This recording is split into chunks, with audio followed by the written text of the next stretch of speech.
បាទសុខោតីសូមជម្រាបសួរបងប្អូនទូរទស្សនិកជន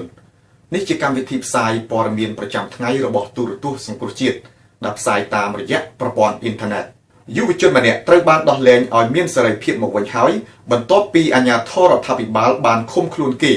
ក្នុងហេតុការណ៍ប៉ះទង្គិចគ្នានៅស្ពានក្បាលខ្នល់កាលពីថ្ងៃទី15ខែកញ្ញាកន្លងមក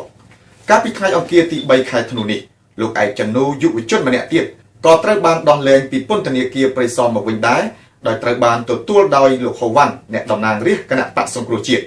លោកហូវ៉ាន់បានបញ្ជាក់ក្នុងជំនួបជាមួយគ្រួសាររងគ្រោះរបស់លោកឯកចនូថាវាជាអំពើដល់អយុត្តិធម៌ដែលសមត្ថកិច្ចបានឃុំខ្លួនពលរដ្ឋស្លុតត្រង់ដោយសារតែការតវ៉ានិងប្រហិង្សានោះឯកចនូនេះដែលគាត់បានទទួលគ្រោះថ្នាក់គេចាប់ខ្លួននៅព្រឹត្តិការណ៍ស្ពានអាកាសក្បាលថ្នល់ថ្ងៃទី15កញ្ញា2013ក្នុងឱកាសដែលបាតកម្មរបស់គណៈបក្សសង្គ្រោះជាតិត្រូវបញ្ចប់ពីយប់ថ្ងៃ15រហូតដល់ថ្ងៃនេះទី3ខែធ្នូ2013ទើបបានរួចខ្លួនពីព្រឹកមិញនេះចេញពីពន្ធនាគារព្រៃសរហើយខ្ញុំ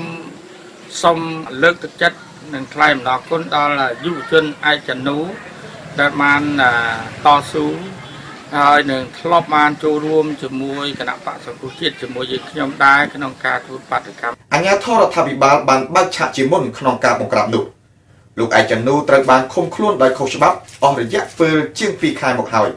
យុវជនមួយចំនួនទៀតក៏ត្រូវបានចាប់ខ្លួនដំណើរគ្នានឹងលោកឯកចនូប៉ុន្តែត្រូវបានដោះលែងកាលពី1ខែមុនការស៊ើបអង្កេតមួយមិនត្រូវបានធ្វើនោះទេបើទោះបីហេតុការណ៍ដ៏ហិង្សានេះ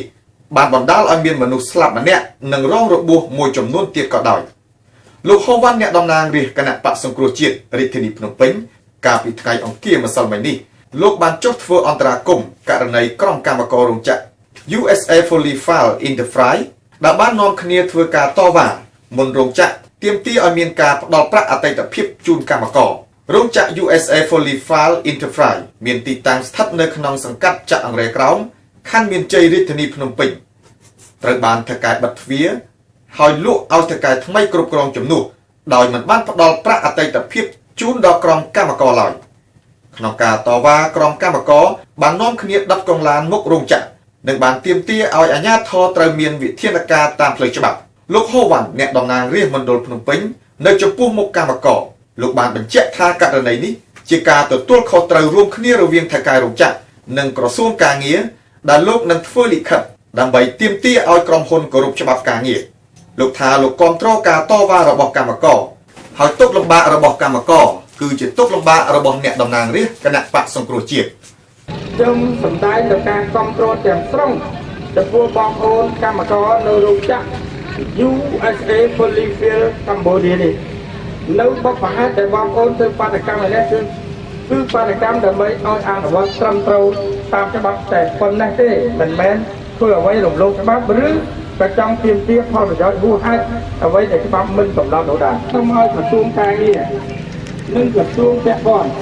ចុះមកដោះស្រាយបញ្ហានេះជាបន្ទាន់